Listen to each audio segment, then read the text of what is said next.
উচ্চ বিদ্যালয়ে ছাত্র ছাত্রীদের মাঝে শীতবস্ত্র উপহার প্রদান অনুষ্ঠানের সম্মানিত সভাপতি, আজকের অনুষ্ঠানের সম্মানিত বিশেষ অতিথি, অনুষ্ঠানে উপস্থিত সম্মানীয় শিক্ষক মণ্ডলী এবং আমার প্রাণপ্রিয় কমলমতি ছাত্রছাত্রী সবাইকে আমার পক্ষ থেকে আসসালামু আলাইকুম রহমতুল্লাহ। আলহামদুলিল্লাহ, আল্লাহ লাখো শুকরিয়া জ্ঞাপন করছি যে এই প্রচণ্ড শীতের মধ্যে ওই ঢাকা থেকে এসে আপনাদের আজকে বিনোদপুর হাই স্কুলে আপনাদের সাথে সাক্ষাৎ করার সুযোগ পেয়েছি। এজন্য আবারও বলি আলহামদুলিল্লাহ। আজকে যে শীত বস্ত্রটা উপহার দেয়া হচ্ছে, এটার দায়িত্ব মূলত হচ্ছে সরকারের। সরকার একটা বাংলাদেশের যে সংবিধান, এই সংবিধানের একটা পাঁচটা মূলনীতি আছে। তার মধ্যে একটা মূলনীতি হচ্ছে এদেশের প্রতিটা মানুষকে মানুষের পোশাক উপহার দিবে, বস্ত্র উপহার দিবে। খাদ্য, বস্ত্র, শিক্ষা, চিকিৎসা, বাসস্থান, এই পাঁচটা মৌলিক বিষয় সরকার নিশ্চয়তা দেওয়া। সরকার আসলে দিচ্ছেও, কিন্তু একটা সরকারের পক্ষে সকল জায়গায় পৌঁছানো সম্ভব নয়। এই জন্য এই সমস্ত স্বেচ্ছাসেবী সংস্থাগুলো, যারা আমরা অ্যাহেড ফাউন্ডেশনের মতো প্রতিষ্ঠান, আমরা তারা উদ্যোগ গ্রহণ করেছি। এভাবে যেখানে আমরা মনে করব যে এই জায়গায় আমরা গেলে সুবিধা আছে, বাচ্চা কাচ্চাদের সুবিধা হবে, মা খালাদের সুবিধা হবে, আমরা কিন্তু সেখানে গিয়ে উপস্থিত হচ্ছি। আজকে বিনোদপুর ইউনিয়নটা আমাদের কাছে এই মুহূর্তে অত্যন্ত গর্বের একটা জিনিস। আপনারা এখান থেকে তো হয়তো দেখছেন, কয়েকদিন আগে বিনোদপুর বর্ডারে, এখানে যে কিরণগঞ্জ বর্ডারে একটা গন্ডগোল হলো। আপনারা নিশ্চয় হয়তো আমার সাথে ফেসবুকে অনেকে নাই।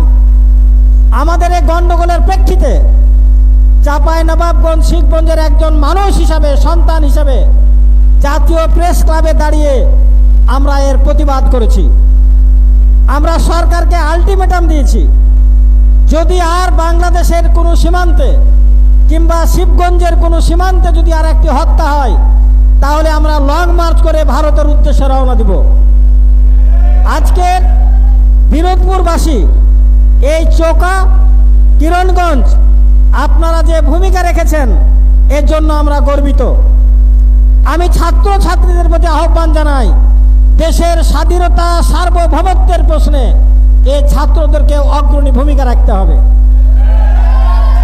আজকের যারা ছাত্র, তোমরা যারা এখানে বসে আছো, কেউ জাতীয় সংসদের এমপি হতে পারো না?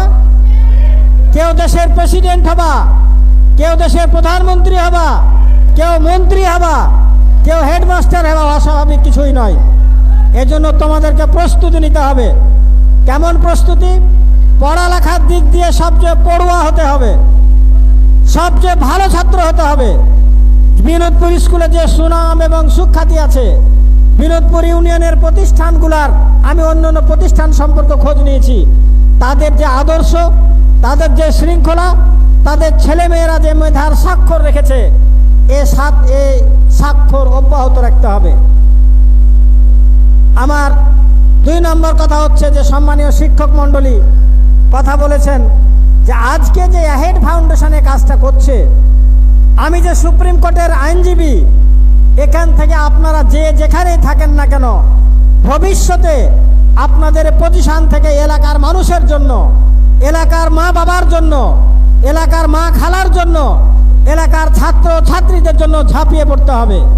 আপনাদেরকে উদ্বুদ্ধ করা, আপনাদেরকে স্বপ্ন দেখানো, আপনার জন্য ভবিষ্যতে মানুষের মতো মানুষ হয়ে সমাজ সেবায়, নিজের আত্মগঠনে এবং রাষ্ট্র গঠনের ব্যাপারে ভূমিকা রাখতে পারেন, এই অনুভূতি, এই উদ্দেশ্য নিয়েই কিন্তু আমাদের এই উদ্যোগ।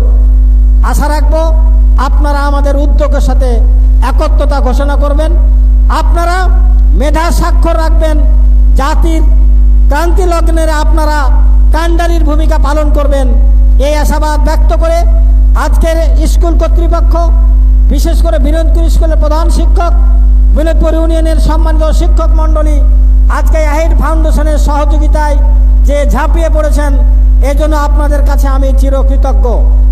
হাসি মুখে বরণ করে নেবেন আমাদের উপহারটুকু, এই আহ্বান জানিয়ে আমি আমার প্রধান অতিথির বক্তব্য শেষ করছি। আসসালামু আলাইকুম রহমতুল্লাহ।